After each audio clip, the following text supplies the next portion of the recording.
요즘 이제 새벽 예배에 부흥에 대해서 이렇게 살펴보고 있는데요.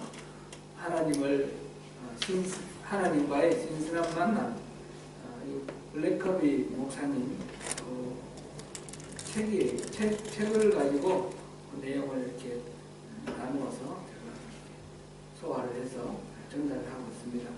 그 내용은 전부 블랙커비의 하나님과의 신선한 만남, 그 내용이라 생각하시고, 혹시 그 책이 있으시면 같이 보시면서 마음이 좋습니다. 같이 하셔도 좋겠습니다. 근데 이 땅을 회복하고자 하시는 게 하나님의 마음인데, 이 땅을 회복하기 위해서 하나님은 어떻게 일하십니까? 하나님 자판기처럼 누르면 또 나오고 이런 건 아닌데, 하나님의 성품을 알고 하나님이 일하시는 패턴을 알면 우리가 오해 없이 하나님의 그 부르심에 잘 응해서 나갈 수 있고, 하나님과 동력하는 그 일이 훨씬 더 효과적이고 유효하게 될 것이다, 생각합니다. 그래서 그 하나님의 패턴에 대해서 우리 생각해보고, 그걸 또 우리 삶에 어떻게 적용시킬 건지 같이 기도하면서 알아보려고 합니다. 이 주제는 종교개혁 500주년을 맞이하는 지금 우리 전 세계적인 전 세계 교회사적인 중요한 주제입니다. 부흥이라는 것. 특별히 한국교회는 더 중요한 주제입니다. 한국교회는 지금 굉장히 심각한 위기에 빠져 있습니다. 무엇이 옳고 무엇이 그런지 판단하기 어려울 정도로 혼란한 가운데 있고요. 존경받는 그런 어른들이 없다, 이렇게 말할 정도로 참 이렇게 어떻게 보면 교회 내의 아노미 현상이다, 이렇게 말할 수 있을 정도입니다. 그렇기 때문에 이 교회가 다시 살아나고 그 신앙의 기준이 다시 살아나는 이 부흥이 절실하게 요구되는 그런 상황입니다. 한국교회는 중요한 터닝 포인트가 필요합니다. 지금 70년대, 80년대 산업화 과정 속에서 이 교회가 세속적인 가치관이 들어와서 물신주의가 교회를 지배합니다. 교회가 세상의 가치관에 의해서 성장주의, 물량주의, 이것으로 이렇게 지배당하고 있는 것이 한국교회의 현실입니다. 그러므로 진정한 부흥, 생명의 살아남, 이것에 대한 것이 간절한 그런 주제이고 소원이기도 하고, 그래서 한국교회에서 500주년을 맞이하면서 새로운 종교개혁에 대한 그런 기도와 움직임, 이런 것들이 좀 활발하게 일어나고 있습니다. 그런데 사람이 운동해서 일어나면 되는 건 아니니까 하나님 은혜가 필요하고요. 더 많이 하나님 그럴 때 어떻게 일하시는지 우리가 봐야 됩니다. 동시에 우리 성령교회도 지금 하나님의 부흥이 분명히 하나님이 부흥을 이루실 텐데, 그것이 언제 어떻게 이렇게 하나님이 일하실지, 그리고 우리가 분별하고 따르는 것이 굉장히 중요합니다. 하나님은 사실 우리가 순종하지 않더라도 하나님 방식으로 일하실 것입니다. 그러나 우리가 순종할 때에 우리를 통해서 하나님이 일하시는 것, 그 하나님의 일하시면 우리가 동참하는 것, 그것이 얼마나 놀라운 특권이고 은혜이겠습니까? 그래서 우리가 하나님 일하심을 잘 분별하고 거기에 동참하는 그런 데에 대해서 우리가 마음을 쏟으며 함께 기도할 때이다, 이렇게 생각합니다. 그래서 이번 40일 이 기도만 아니겠지만 특별히 이때는 더 마음을 쏟아서 함께 기도하면 좋겠습니다. 오늘 이 본문은 호세아서입니다. 호세아서는 누가 지었어요? 호세아라는 선지자가 기록했습니다. 호세아는 남북 분단된 이스라엘의 북왕국 이스라엘에서 활동한 선지자입니다. 남왕국에서는 이사야 선지자가 유명하고, 북왕국에는 호세아와 아모스 이 두 선지자가 특별히 잘 알려져 있죠. 호세아와 아모스는 비슷한 시기인데, 호세아는 여로보암 2세, 여로보암 2세 북왕국 이스라엘의 13대 왕인 여로보암 2세 치하에 활동을 했습니다. 그때 여로보암 2세 때는 경제적으로 가장 북왕국이 남왕국하고 분리된 이후에 가장 부강했을 때다 이렇게 일컬어집니다. 그런데 경제적으로는 그렇게 가장 부강한 때인데 영적으로는 지금 가장 위기 때이죠. 호세아와 아모스가 그때에 활동을 합니다. 그러면서 선포하는 내용이 멸망을 선포하고 회개하라고 촉구하고 그렇습니다. 호세아는 자기 자신이 스스로 그 가늠한 여인 고멜과 결혼하는 그 일을 통해서 그 고멜이 계속 도망가고 다시 쫓아가서 값을 지불하고 찾아오고 이런 과정을 통해서 하나님과 이스라엘 관계를 삶으로 이렇게 메시지를 전하는 그런 선지자입니다. 그래서 하나님은 끊임없이 도망가는 그 간음하고 배신하는 그 이스라엘을 이렇게 호세아와 고멜의 그런 관계 속에서 이렇게 말씀하고 계십니다. 하나님의 마음을 그렇게 헌신적이고 놓고 싶지 않으시는 하나님 그 마음을 표현하고 있습니다. 오늘 10장은 그 과정 속에서 지금 하나님께서 우리에게 돌아오라고 외치시는 그런 중요한 그 메시지 일부입니다. 특별히 10장에서는 농사로 비유를 해서 말씀하고 있습니다. 지금 1절에 보니까 이스라엘은 열매 맺는 무성한 포도나무다. 그 열매가 많을수록 재단을 많게 하며 그 땅이 번영할수록 주상을 아름답게 한다. 이렇게 말합니다. 이스라엘을 하나님이 이렇게 솔로몬에게서 떼어내서 이스라엘을 주셨는데 그것은 이스라엘의 왕을 여로보암을 왕을 세워서 이스라엘을 분리시켜 주셨는데 그것도 하나님이 말하자면 하나의 은혜를 주신 거예요. 그래서 이 이스라엘은 이스라엘대로 풍성하고 번영하도록 부귀를 주신 거예요. 그래서 나중에 로보암이 이렇게 전쟁을 하려고 할 때 금지를 시키지 않습니까? 금지를 시켜서 그렇게 했고 그 다음에 계속 경제적으로는 이 유다보다 남왕국 유다보다 북왕국이 더 번성합니다. 그렇게 풍성하게 경제적으로 그렇게 부유하게 해주시는 이유 그것을 이제 열매 맺는 무성한 포도라고 이렇게 표현을 했는데 그것은 하나님을 알고 하나님 잘 섬기라고 그랬는데 이 결과는 반응은 반대라는 거죠. 열매가 많으면 많을수록 제단을 많이 쌓고 또 주상을 아름답게 꿉니다. 우상을 섬기는 제단을 이 신을 섬기는 제단, 저 신을 섬기는 제단, 여러 신을 섬기는 제단을 많이 만든다는 것이고 이 주상은 마찬가지로 우상을 섬기는 그런 거죠. 요즘식으로 우리가 물러보면 오벨리스크 있잖아요. 오벨리스크 뾰족하게 이렇게 기둥 세워놓고 나무로 이렇게 돌로 기둥 세워놓고 그걸 숭배하는 이 오벨리스크를 아름답게 만들어서 막 여기저기 막 세우는 거예요. 그런 상황이라고 그렇게 말합니다. 풍요를 주신 하나님의 그 마음을 알지 못하고 한편으로는 또 자기 나름대로 하나님을 섬긴다고 섬기면서 우상을 많이 섬기는 그런 상황입니다. 이런 상황에 대해서 하나님이 말씀하시기를 거짓 맹세로 언약을 세운다. 재판이 박이랑에 돋는 독초 같다. 이렇게 말했습니다. 사회에 정의가 무너졌습니다. 이게 재판이 막 어그러지고 권력에 따라서 뭐 이렇게 하고 저렇게 하고 사마리아 5절에 사마리아 주민이 벳아웬의 송가지로 말미암아 두려워할 것이라. 그 백성이 슬퍼하며 그것을 기뻐하는 제사장들도 슬퍼하리니 이는 그 영광이 떠나가면요. 벳아웬은 원래는 이제 그 베델이 있죠. 베델이 뭐예요? 하나님의 집, 그죠? 베델.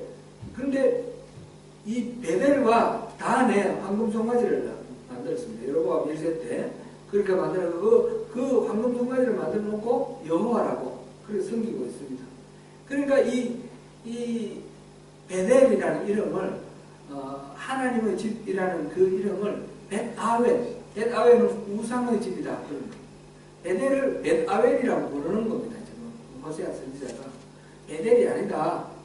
벳아웬이다. 우상의 집이다. 이것으로 말해서 거기에 만들어 놓고 섬기고 있는 지금 송아지, 이 송아지로 말미암아 지금 두려움을 깨닫게 될 것이다. 그렇게 말해요. 6절에 그 송아지는 아수르로 옮겨다가 예물로 야레방에게 드리리니 아브라함은 수치를 받을 것이요. 이렇게 됐습니다.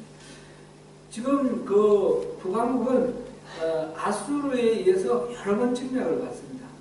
여러 번 침략을 받으면 마침내 마지막에는 하나님 5세 때 멸망을 당하죠. 멸망을 당해서 완전히 백성들도 포로로 끌려가고, 그 다음에 끌려간 그 빈자리에는 또 저쪽에 이방 백성들을, 다른 소수민족을 부르다가 그곳에서 정착하게 하고 혼혈 정책을 해서, 그래서 사마리아인이라는 새로운 종족이 태어나고 막 이렇게 되는데, 그렇게 완전히 멸망하기 전에도 아수르가 몇 번이나 침공해 옵니다. 침공해 오면서 또 그 성경에 불이라고 되어 있는 게 아수르 왕이고요. 그 다음에 성경에 다 나와 있지 않지만 사네립이 아니라 살마네셀 3세, 살마네셀 5세 때 아수르가 멸망당합니다. 제가 아까 사네립이라고 했죠. 사네립은 남왕국을 쳐들어온 북왕국 이스라엘이 멸망하고 난 뒤에 왕이고요. 그때 북왕국 이스라엘 멸망할 마지막 때는 살마네셀 5세인데, 살마네셀 3세도 살마네셀 3세의 그 빗속에 보면 이스라엘을 정복한 이야기가 나와요. 예후를 이렇게 예후 이름이 나오고 그랬습니다. 그런 게 이제 고고학적으로도 발견됐는데, 그렇게 이제 끊임없이 아수르가 계속해서 이 이스라엘을 침략해가면서 이렇게 괴롭히고 여기 있는 물건들을 노예물로 빼앗아가고 하는 그런 과정입니다. 지금 송아지가 아수르로 옮겨다가 예물로 야레방에게 드리리니, 이거는 이제 나중에 살만했을 때 완전히 뺏어가는 그것도 있고, 그 이전에도 또 이렇게 몇 번이나 탈출을 했으니까 이거 정확히 어느 거다라는 건 알 수가 없지만, 일단 아수르가 그렇게 송아지를 옮겨갑니다. 그러니까 하나님 여호와라고 새겨놨던 그 송아지인데 그것이 탈취되고 당하는 거죠. 그것을 보면서 이 이스라엘 사람들이 두려움에 떨게 됩니다. 그들의 계획, 그들의 그 계획들, 자기들의 안전을 도모하려고 하는 모든 계획들이 다 멸망할 것이다. 그뿐같이 멸망할 것이다. 부끄러워할 것이다. 이렇게 표현이 되어 있습니다. 이 열매 맺는 무성한 포도나무, 하나님 주신 그 풍요를 하나님을 섬기는 것으로 바르게 이렇게 하나님 앞에 있지 못함으로 인해서 그 결과는 이렇게 그들이 베델이라고 부르는 그것이 베다웬이 되는 것이고, 그들이 숭배하는 그 송아지가 빼앗겨서 가는 것을 통해서 두려움에 떨게 되는 그런 상황입니다. 이런 걸 보면서 이제 10절에 보면 내가 원하는 때에 그들을 징계하리니 그들이 두 가지 죄에 걸릴 때에 만민이 모여서 그들을 치리라 그랬는데, 지금 이제 이스라엘이 두 가지 죄로 지금 하는 이 호세아 선지자를 통해 하나님 말씀하시는데, 이 두 가지 죄는 여기에서 명시되어 있지는 않지만 이렇게 맥락을 통해서 볼 때에 우상을 숭배하는 것, 하나님 아니 우상을 숭배하는 것하고 그 다음에 다윗을 배반하는 것, 이 두 가지로 이렇게 이해하면 되겠습니다.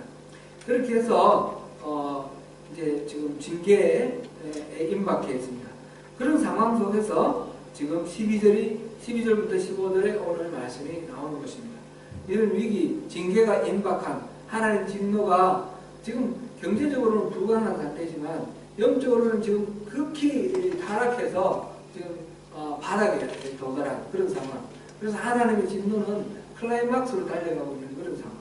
그런 상황 속에서 하나님 주시는 말씀 12절 우리 같이 한번 읽어보겠습니다. 시작. 너희가 자기를 위하여 공의를 심고 인애를 거두라. 너희 묵은 땅을 기경하라. 지금이 곧 여호와를 찾을 때니 마침내 여호와께서 오사 공의를 미처 너희에게 내리시리라.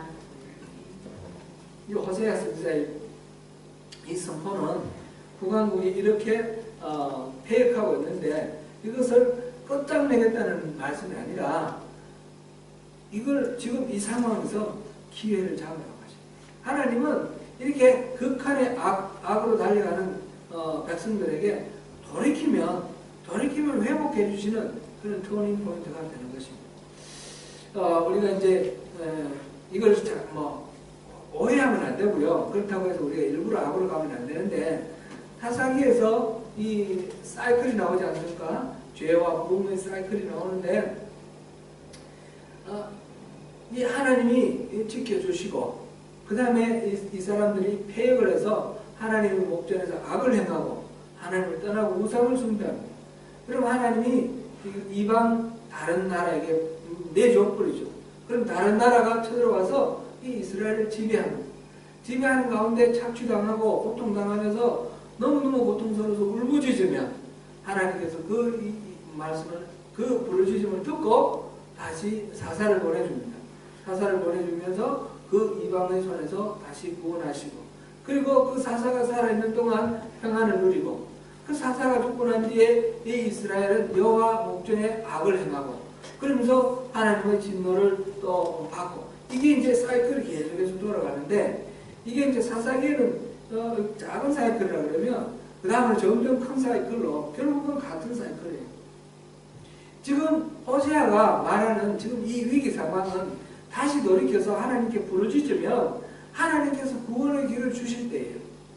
그래서 지금 이 이야기를 선포하는 겁니다. 공의를 심고 인애를 거두라. 너희 묵은 땅을 기경하라. 지금이 곧 여호와를 찾을 때다.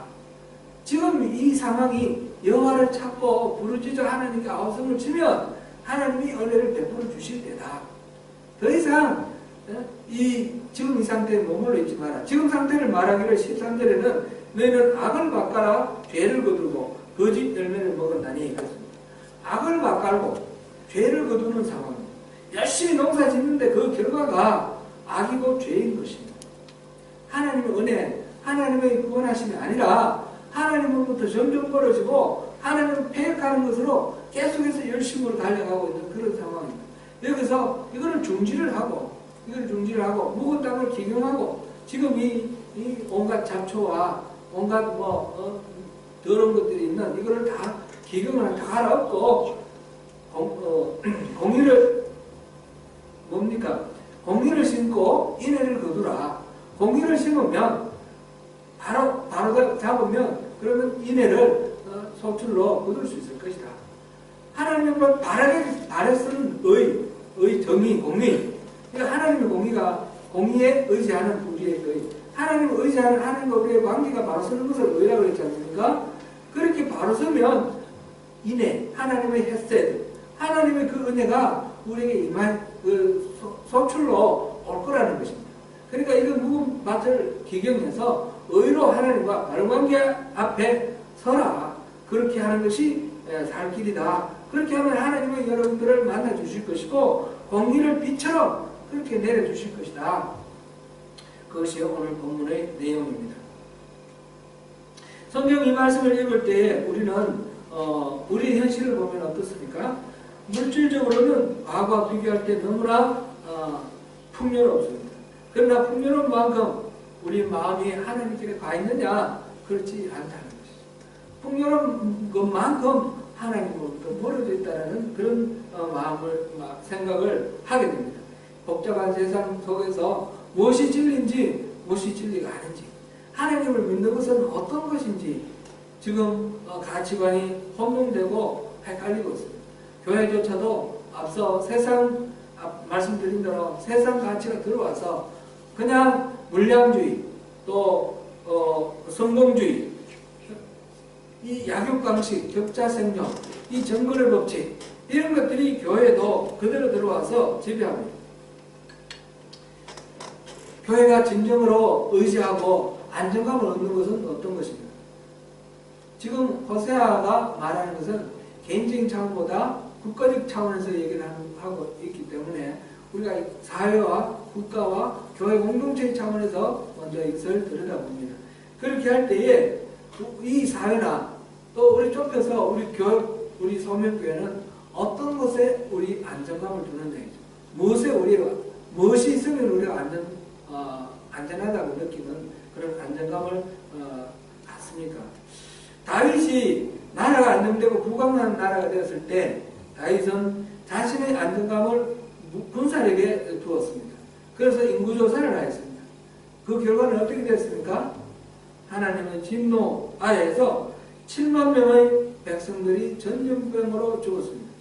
안정감을 잘못 두면 그것이 오히려 그것이 하나님의 그 진노 앞에서 재앙으로 돌변하고 맙니다. 악을 바꿔고 죄를 거두는 상황이 바로 그런 상황을 묘사하는 내용입니다. 그래서 우리가 이 묵은 당을 기경을 해야 됩니다. 전 공동체적으로도 그렇고 이제 개인적으로도 그렇습니다. 정태기 교수님이 쓰신 책 내면세계 치유라는 책에 이런 이야기가 있습니다. 교회에 다니는 일가족이 모두 정신병이 걸렸습니다. 맨 먼저 그 집에 그 며느리가 정신병이 걸렸어요. 며느리가 정신병이 걸리고 난 뒤에 그 며느리의 남편 아들이 정신병이 걸렸어요. 두 며느리와 아들이 정신병이 걸린 걸 보고 그 시아버지가 또 정신병이 걸렸어요. 그럼 가족이 온 가족이 정신병이 걸렸습니다. 목사님이 이 가정을 위해서 너무 마음 아파하면서 열심으로 기도합니다. 열심히 기도하는데 금방 낫지가 않습니다. 6개월이 지났습니다. 6개월이 지나가지고 목사님이 어디 세미나를 좀 다녀왔는데요. 세미나 다녀오고 나니까 이 세 가족이 다 깨끗하게 나온 거예요. 그래서 그동안에 막 기도해가지고 하나님 이제 고쳐주시구나 그래가지고 너무너무 좋아했는데 알고 보니 그게 아니에요. 목사님이 세미나 갔다 오는 동안에 이 집에서 무당을 불러서 굿을 하는 거예요. 굿하고 나는데 상나버린 거예요. 그 굿을 어떻게 했는가 얘기를 들어보니까 이제 무당이 들어와서 분위기를 탁 보더니 이 집 귀신이 들렸고 이 집 시어머니 귀신이 들렸다는 거예요. 그래가지고 제가 시어머니 귀신 불러내는 거예요. 막 대나무 잡아가지고 귀신 불러가지고 그 귀신의 그 한을 풀어줘야 되지 않습니까? 한을 풀어주니까 막 난리를 치더니 그 다음에 귀신이 강신을 했다는 거예요. 그걸 강신을 해가지고 막 며느리한테 달려들어가지고 나쁜 년 네가 나한테 어떻게 했냐? 이거 그럴 수가 있냐고 막 달려들어가지고 막 하니까 며느리가 사실에 대해서 벌벌 떨고 죽을 듯이 비는 거예요. 이유가 있어요. 이유가 있는 게 그 시어머니가 노인성 치매로 오래 앓다가 죽었거든요. 노인성 치매로 오래 앓다가 죽었는데 긴 병에 효자가 없다고 이 치매는 더더욱이나 강하기 어렵잖아요. 요즘에는 또 요양병원이 많이 있어서 전문화하고 막 시설로 이렇게 하는데 그걸 모시는데 옛날에는 그게 없었잖아요. 30, 40년 전 얘기니까. 그래서 이 집에서 가족들이 돌보는데 이 세월이 오래 가니까 지쳐버린 거죠. 지치니까 막 짜증도 내고 며느리가 막 시어머니한테 타박도 하고 어린애같이 보니까 이 노인성 치매는 애기 되잖아요. 어린애같이 보니까 혼도 내고 또 무관심하게 그냥 제때 진지하게 갈아줘야 되는데 안 갈아주고 막 이래가지고 막 이렇게 고생을 많이 한 거예요. 그러다가 나중에 이제 죽었어요. 이제 다 죽었으니까 모두들 이제 큰 간호하는 게 힘들잖아요.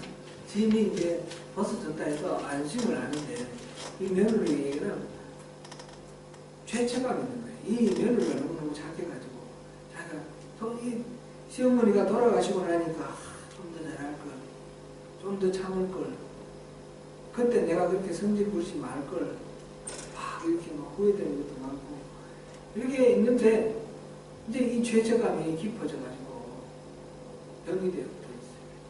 병이 들어가지고 헛소리를 하는 거예요. 우리 시어머니 뭐 흉내도 내고 막 이러니까 그 남편이 신랑이 그걸 보고 이 엄마 귀신 들어왔다 해가지고 무서워하고 이러다가 같이 병이 들어요. 그 두 아들 내외가 같이 병들어 있으니까 이 시아버지도 같이 병들고 그래서 정신병이 세 가족이 다 정신병이 들었어요. 실성을 한 거예요. 그래 됐는데 이제 무당이 와가지고 딱 눈치를 딱 보니까 이거 시어머니가 없는데 뭐가 여기 보니까 얼굴이 또 이렇게 보니까 눈치를 살피고 이제 때 잡은 거죠. 진짜 귀신이 나도 가르쳐 준 게 아니고 때 잡은 거예요. 때 잡아가지고 막 며느리한테 막 난리치고 그러면서 이 나쁜 년 나한테 그렇게 할 수 있어? 그러면서 막 욕하고 그러면서 이제 무당의 또 목적이 있잖아요. 나 분광산도 못 가고 이러고 헤매고 있는데 노잣돈을 구해와. 그래가지고 노잣돈을 구해오고 그래가지고 이제 며느리는 나보고 아들한테 가서 또 그러고 이렇게 하니까 며느리는 그나마 가지고 있던 죄책감이 풀린 거예요. 어머니를 좀 달래드렸기 때문에 어머니를 좀 위로해드리고 노잣돈 좀 챙겨드리기 때문에 풀린 거예요. 그래가지고 아들도 그렇고 그 영감도 그렇고 그렇게 해서 다 병이 나았대요. 목사님이 그 이야기를 듣고 어떻게 생각했겠어요?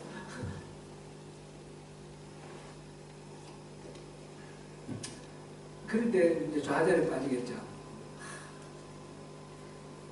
그 무당만큼도 못한 그런 이런 하나님 말씀에 권능이 있고 영적 세계에 성령님이 넘지 못한 일이 없는데 이 어쩌다가 이 목회를 하고 이 하나님을 섬긴다는 사람이 무당이 하는 일도 못하나 그런 자책이 들었다고 이렇게 말했어요. 이제 이 이야기는 사실인지 아닌지 모르겠어요. 이제 이 정태기 교수님이 내적 치유에 내적 치유를 한국에 도입하신 분이에요. 요즘 내적 치유 이런 말 많이 하죠. 내적 치유를 도입하신 분이에요. 이분은 미국 가서 공부하고 심리학 공부하고 이렇게 해서 이렇게 하신 분이에요. 그래서 심리학적 방법을 기독교에 도입을 해가지고 인간의 내면에 있는 상처와 또 이렇게 흠결 이런 것들을 어떻게 도와줄 수 있는 건가 있을까 그거를 연구하고 그것을 이렇게 소개하신 분인데 말하자면 우리가 다 심리학자는 될 필요는 없지만 심리학에 대한 좀 이해가 좀 있으면 이 하나님의 역사하심, 하나님의 일하심에 우리가 훨씬 더 효율적으로 반응할 수 있다는 것을 역술한 그런 것입니다. 저도 내가 목회자로서 성도들의 삶 속에 이런 형편을 정확하게 진단하고 상황을 정확하게 파악을 해서 또 치유와 회복이 일어나는 그런 목회를 하면 좋지 않겠습니까? 저도 그렇게 원하고 우리 성도님들도 그렇게 하시겠죠. 지난 시간에 우리가 뭘 다뤘느냐면 4가지 마음밭을 다루었습니다. 그렇죠?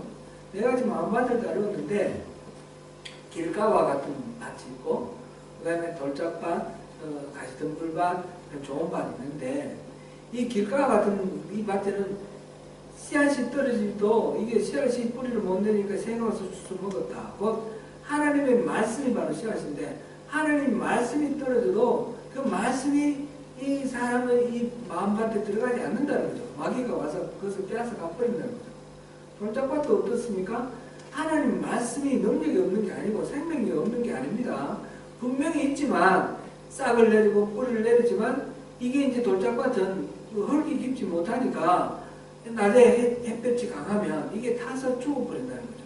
결실을 못 맺는다는 거죠. 그래서 우리 하나님 말씀이 우리 마음속에 들어가서 처음에 감동을 주더라도 조금 시련과 어려움이 닥치면 금방 우리가 그 말씀대로 살고자 하는 마음을 포기를 해버리고 하나님 이 말씀이 결실을 못 맺는다는 거죠. 가시떨기도 그런 거 아닙니까? 이렇게 씨앗이 떨어져서 싹을, 뿌리를 내리고 싹이 자라서 이렇게 자라지만, 가시떨기가 그늘을 지우고, 또 그 거름기를 다, 영양분을 다 빼앗아 먹으니까, 이것이 그 가시떨기 속에서 떨어진 이 씨앗은 자라서 열매를 맺고 결실을 하지 못한다는 거예요.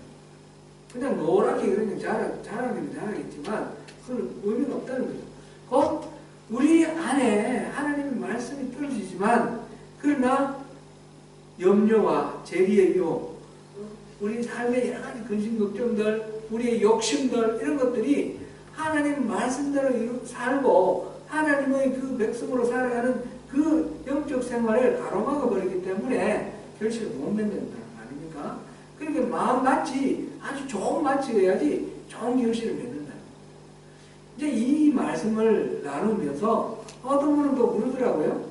마음밭은 이거 우리가 어떻게 하는 게 아니라는 거예요. 주어지는 거예요. 그러니까 자기가 어떤 밭인지 잘 분별해야 된다 그러는데, 그러면 어떻게 되는 거예요? 자기 마음밭이 만약 길 가면 그냥 죽으라는 거죠. 돌짝 빠지면 소망이 없다는 거 아니에요. 그죠? 그런 뜻이 아니에요. 예수님이 이 말씀을 주시는 이유는 뭐예요? 우리 마음밭을 가꾸라는 거예요. 하나님 말씀이 떨어질 때에 그 말씀이 싹을 내리고 자라서 결실을 맺을 수 있는 그런 마음밭을 가꾸라는 거 아니에요. 그래서 우리 마음밭이 중요하다는 겁니다. 우리 마음, 우리 심리, 우리 마음밭은 지정의 세 가지, 영문용어로 따지면 혼에 해당된다고 말씀드렸고요. 혼은 바로 지정의 지적인 면, 그 다음에 정서적인 면, 의지적인 면. 우리 인간의 말하자면 일반적인 정신활동이다. 이 혼입니다. 이 정신활동, 마음이 어디 있느냐? 마음은 머리에 있습니까? 가슴에 있습니까? 우리 이게 참 이렇게 규명하기 어려워했어요. 그죠? 근데 이 마음은 우리가 이제 머리에 있는 거는 생각이고, 마음에 있는 거는 감정이고, 이렇게 생각하는데 자꾸 그게 잘 안 돼요. 이 뇌가 활동을 하면서 뇌 활동이 감정도 있고, 지적인 면도 있고, 의지적인 면도 있어요. 그러니까 이제 이런 여러 가지 이렇게 따져보면 쉽지 않은 그런 부분도 있는데, 이것을 전체 다를 마음이다. 우리가 이렇게 보고, 이 마음에 대해서 어떻게 해서 그 마음 속에 하나님의 말씀을 받아들여서 결실을 맺는 것을 가로막는 그런 것들이 있다면, 우리 그거를 뽑아내고 하나님의 말씀을 잘 자라서 결실을 맺는 그런 상황으로 만들어내는, 그것이 바로 묵은 밭을 기경하는 것, 이거라 볼 수 있죠. 지금 묵은 밭을 기경하는 것을 본문에서는 개인의 정서, 심리를 말하는 건 아니에요. 이 본문에서 지금 호세아가 말하는 것은 사회 전체의 영적 분위기, 윤리적, 도덕적 분위기를 말하는 겁니다. 그래서 이 사회 전체가 개혁하고, 사회 전체가 하나님의 말씀 앞에 새롭게 이렇게 서는 것을 말하는 것이고, 그것과 우리 개인의 어떤 영적 상태를 이렇게 변화시키는 것, 이것을 같이 우리가 생각하면 좋겠습니다. 이것이 분리될 건 아니에요. 우리 개인이 영적으로 살아가면서 그것이 우리 사회활동하고 이게 분리되는 게 사실 연결이 되어 있어야 되는 것이죠. 그리고 이거는, 부흥은 한 사람 한 사람의 어떤, 그 회심, 이거하고 분리되는 거 아닙니까? 그거하고 구분되는 겁니다. 한 지역이라든지, 한 국가라든지, 아니면 한 공동체라든지, 이렇게 전체적으로, 공동체적으로 영적 각성이 일어나고 어떤 죽었던 영혼이 다시 살아나는 거, 이런 거를 부흥이라고 합니다. 그럴 때는 나의 영적 각성이 내 이웃에게 영향을 주고 서로 영향을 주면서 함께 일어나는 것, 그것을 말합니다. 지금 호세아가 말하는 이 묵은 땅을 기경하는 것은 이 공동체적으로, 국가적으로 함께 이렇게 기경되는 그런 상황을 말합니다. 전에 우연히 워킹홀리데이 온 청년들 몇 명이 같이 이렇게 대화를 나눌 그런 기회가 있었습니다. 그런데 이제 그들하고 얘기를 하는 가운데서 워킹홀리데이 학생들은 따로, 청년들은 따로 자기들이 이제 인터넷 이렇게 웹사이트가 거기서 정보를 주고받고 하는데 블랙리스트가 있는 거예요. 어디는 가지 마라. 그런데 그 블랙리스트를 얘기를 들어보니까 다는 모르겠는데 또 많은 데가 뭐 장로님, 안수 집사님, 제가 아는 분들이에요. 아는 분들. 그리고 그 이유가 이제 일은 빡시게 시키고 회의를 제대로 안 해준다는 거예요. 뭐 여기 잔업도 시키고 잔업도 계산도 안 해주고 이런 식으로. 그래서 기피 대상. 이제 워킹홀리데이 청년들이 말하는 기준이 전적으로 옳다는 말은 할 수가 없지만은 그게 전혀 근거 없는 얘기는 아닐 거 아니에요. 자기들끼리 경험을 하고 경험을 공유하는 거 아니겠습니까? 너무너무 마음이 아픈 거예요.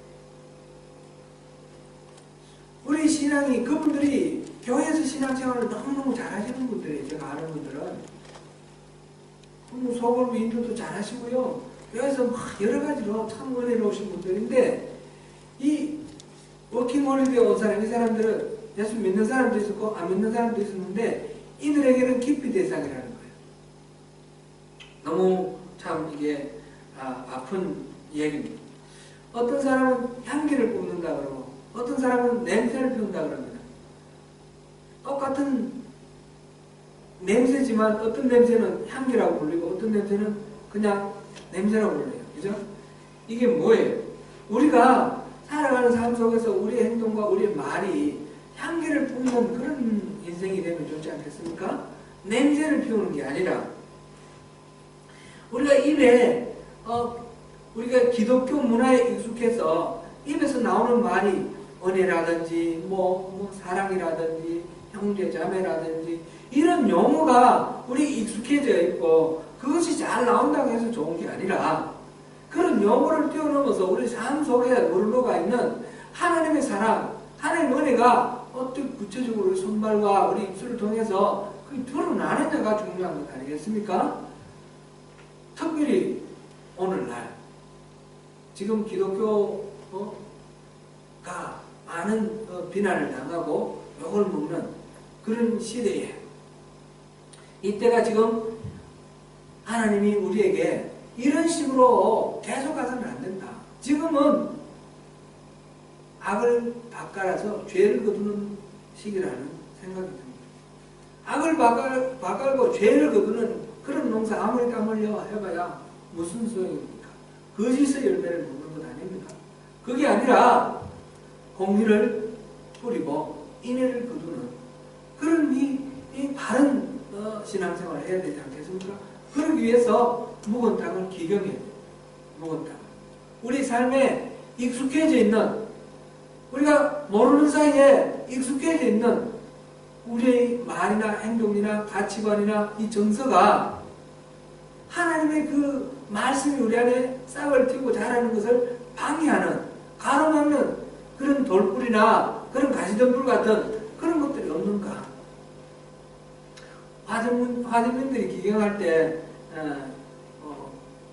우리 얘기를 들어서 알고 제가 이제 또 제가 어릴 때는 우리 동네 빗달진 산을 개간을 했어요. 개간을 많이 그때 허가를 내줘가지고 야산을 개간을 해서 농지로 만드는 것을 허락을 해줬어요. 그래서 많이 개간을 했어요. 그리고 우리 동네와 동네 옆에도 이게 야트막한 구름이 있었는데 그거를 이제 개간하는 걸 봤습니다. 이제 곁길로 가는데 그게 보니까 막 신라 톡이 이런 게 많이 나왔는데 그거를 뭐 이렇게 몰라가지고 무식해가지고 다 깨부시고 이렇게 했던 그런 기기들 그거를 잘 수집을 해가지고 보존을 하고 보관을 해야 되는데 나중에 학교 가서 보니까 김하영 톡이 뭐 이런 것들이 다 그때 본 것들이 많더라고요.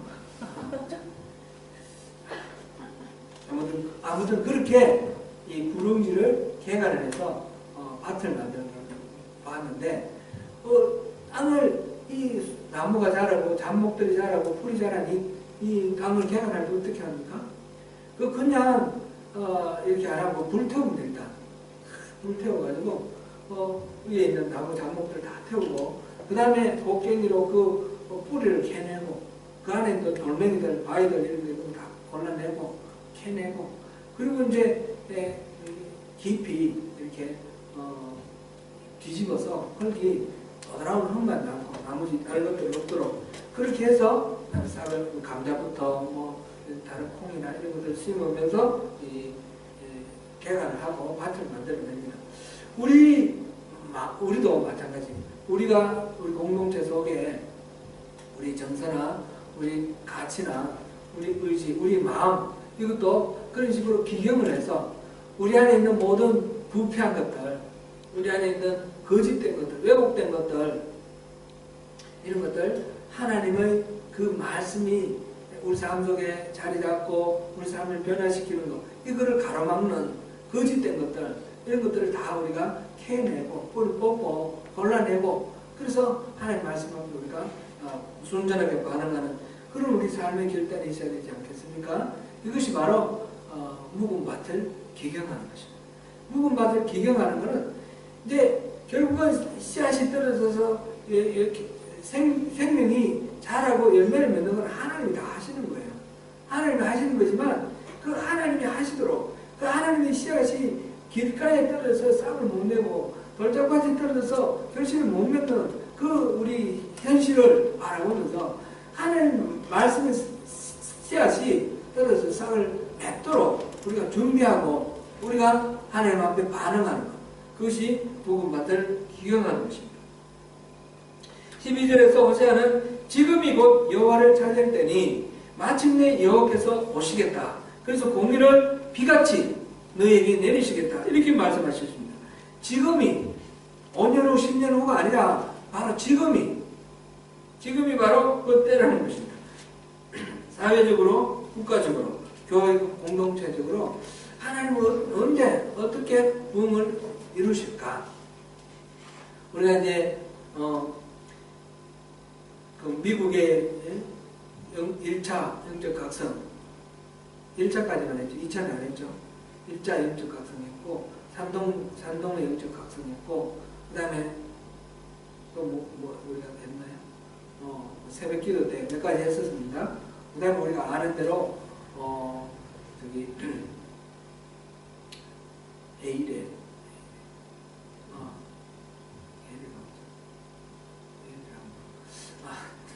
하여튼 인도의 영적 부흥도 있고 평양 부흥도 있고 우리가 아는 그런 부흥들이 있지 않습니까?